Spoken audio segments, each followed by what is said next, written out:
I brought you the clip the other day of Ta-Nehisi Coates, and those of you maybe more or less informed on Ta-Nehisi Coates, great writer, did an amazing thing about racism in America that put him on the map, amazing book. And then his second book, for some odd reason, was basically just defending Obama and really upset a lot of people like, oh, okay, you don't actually understand how the system works. And I think he and Cornel West got into it on Twitter several years ago. He's now back with another book that is a lot about the Palestinian cause, and basically all of the leftists who thought he might actually be valuable in terms of getting messages out are now coming back to realize, well, he's valuable again. And this means that he's being mercilessly attacked by the right wing and the pro-Israel people and the pro-genocide and the Bill Maher's and the Dr. Phils of the world. They're charging that his book, which is, I haven't read it, but it's a short book that apparently is very powerful about the Palestinian cause and talks about the similarities to other apartheid, Jim Crow, etc. The critics are charging he didn't spend enough time in Palestine to learn the truth because he was only there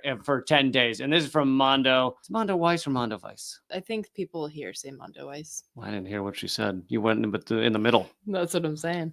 Mondo Weiss.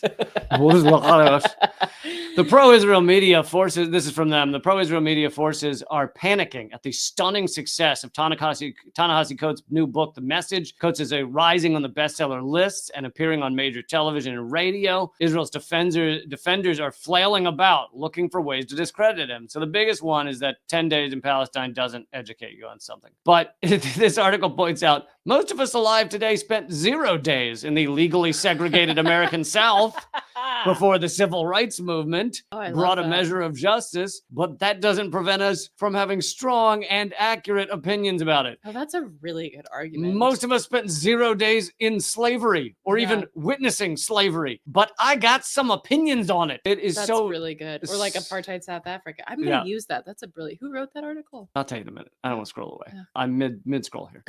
Next, Coates did not rely exclusively on his own visit. He, get this, did other research. What? That's a thing you can do? Here's another thing. I have spent 0 days in Palestine. Yeah. I have a strong opinion on it. That's not true. I thought you... I wasn't in what Israel considers Palestine. Okay. I've been to Israel twice as a teenager and a young 20-year-old, but never to Gaza or the West Bank, is my point. It was Ta-Nehisi Coates in Gaza. I think West Bank. Okay. His book ends with notes and sources and shows a range of books and articles that he pored over. What? He read things and educated himself. I mean, the argument against him is so stupid. Anyway, this article, I'll just wrap up with this here. It closes with the closing paragraph of either his book or that chapter of his book. He closes his remarkable book with a strong and accurate indictment of U.S. media coverage of Israel-Palestine. He says he feels betrayed by his colleagues in journalism. He says, quote, an inhuman system demands inhumans, and so it produces them in stories, editorials, newscasts, movies, and television. Mm-hmm. Editors and writers like to think that they are not part of such subsystems, that they are independent, objective, and arrive at their conclusions solely by dint of their reporting and research. But the Palestine I saw bore so little likeness to the stories I read and so much resemblance to the systems I've known that I am left believing that at least here, this objectivity is self-delusion. The result is an effort to forge a story told solely by the colonizer, an effort that extends to the prescribing of boycotts by American states, the revocation of articles by journals, the dismissal of news anchors by skittish networks, the shooting of journalists by army snipers. I think what the people arguing that he didn't spend enough time are really saying is you didn't spend time where the IDF told you where you could go and